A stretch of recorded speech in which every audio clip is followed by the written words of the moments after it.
Hello everyone.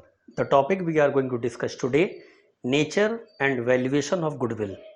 In this lecture, I am going to discuss only the introductory part of this topic, and the numerical part of this topic will be discussed in the next lectures. I am Sujit Kumar Sahu, PGT Commerce. So let us start. Here is the meaning of goodwill.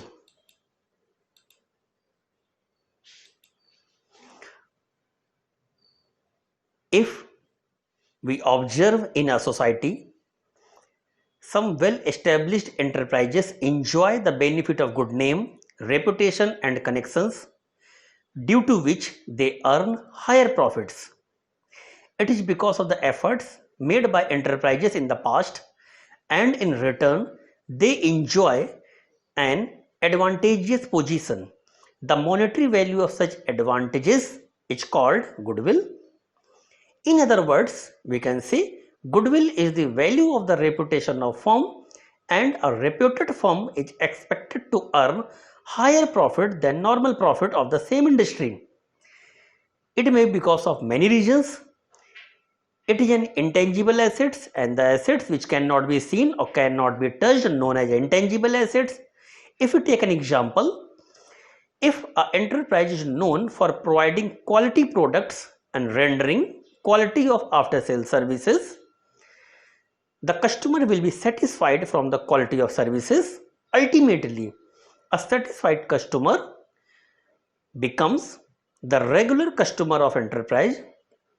The enterprise achieve higher sales and profit not only in present but also in future.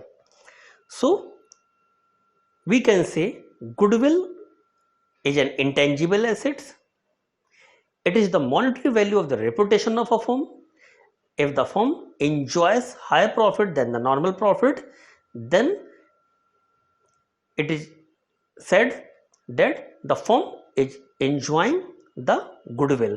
If the firm is not earning higher profit than the normal profit, it means it is not enjoying goodwill. There are some factors which will affect the value of goodwill. Number one, nature of business.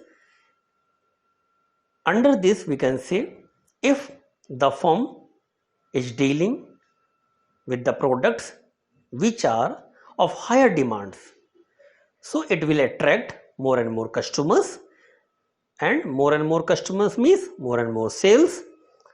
More and more sales means more and more profit. So higher profit means there is the higher goodwill of the firm.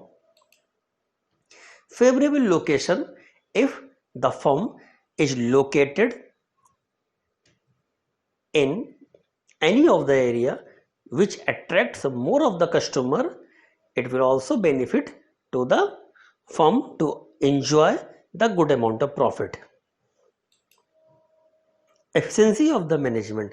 A efficient manager, or we can say a efficient management, helps in earning more amount of profit and also getting the more name and fame, and also getting the higher goodwill. Form of market. There may be monopoly or limited amount of competition in the market. It will indirectly or directly benefit to the concerned firm, and in this way the firm will enjoy the good amount of profit and also the higher goodwill also.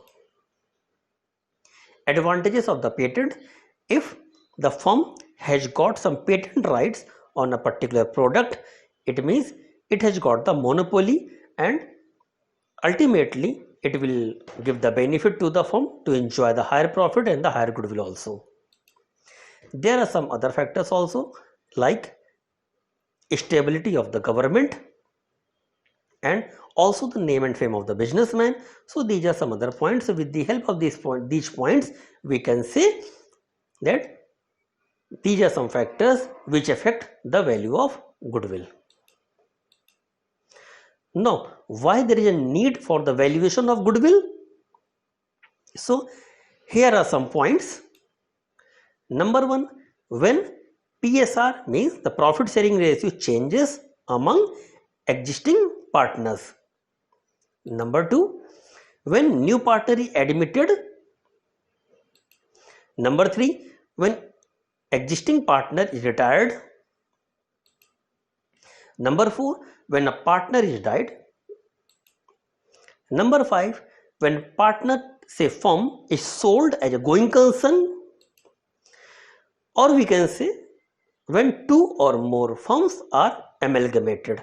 So these are the points when we need to value the amount of goodwill. If we notice all the points, so we can get the concept why the goodwill is calculated, why the amount of goodwill is found in these cases.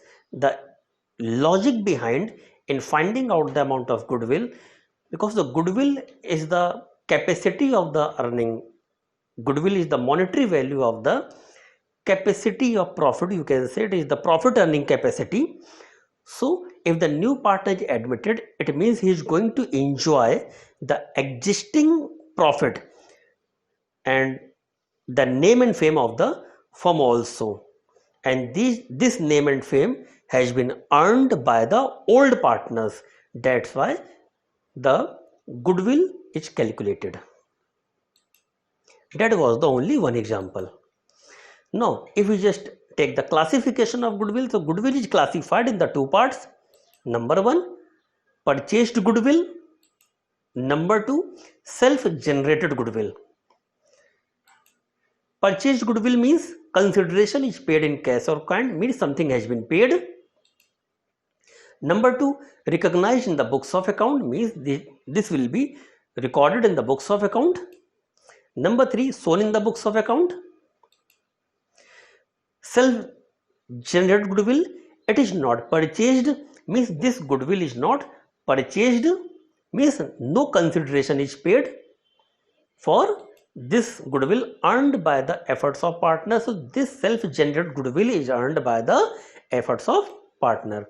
Not recognized as an intangible asset, this is just because of the accounting standard 26. That's why if it is not recorded as an asset, that's why it is not shown in the books of accounts. So there is a note, as per AS 26 prescribes that purchased goodwill may be recognized in the books of account. It means self-generated goodwill is not recognized as an asset and not accounted in the books of account. So always keep this point in your mind. Only the purchased goodwill will be recorded in the books of account. This will help you in solving the 1 marks question. Now there are some methods of the valuation of goodwill. Number one, average profit method. So average profit method, if we see, under this method the goodwill is calculated on the basis of the agreed year of purchase of the average profit, or we can say the weightage profit of the past few years. Means in this method the goodwill will be calculated with the help of the average profit of the past few years. Number two, super profit method. Under this method, the goodwill is calculated on the basis of the agreed years of purchase of super profit. And the super profit is what? Super profit is the excess of average profit over the normal profit. Third method is the capitalization method. Under the capitalization method, goodwill is calculated by capitalizing average profit or super profit. If we observe all the methods, so here is the term years of purchase. On your screen you can just see years of purchase. So years of purchase means what? Years of purchase, so here is the note, number of years of purchase means number of years the firm is likely to earn the same amount of profit. You can say the amount of profit. It is assumed that the firm will earn the same amount of profit in the next few years. Suppose the years of purchase is 4, it means it is assumed the firm is going to earn the same amount of profit in the next 4 years. So